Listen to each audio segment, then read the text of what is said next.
My name is Olga Van Light, and this is cold pressed sunflower oil balm for your leather goods. And yes, guys, this is how it looks, kind of like your lip balm, and it comes with Sarah album and Parky butter, and it is organic. So that's another great feature.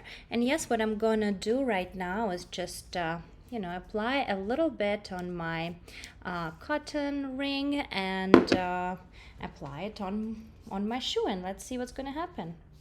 And yes, guys, what I see, it definitely starts to look much more restored, as you can see.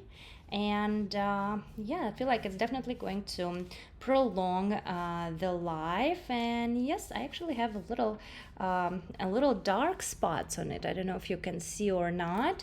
And it seems to getting rid of them as well. How cool is that? Definitely looks like new now, so I can probably continue all over the shoe. And yes, guys, it is important to take care of the things that we own. And yes, I definitely feel like it makes such a great difference. So my next thing that I'm going to be using it on would be definitely my leather jacket.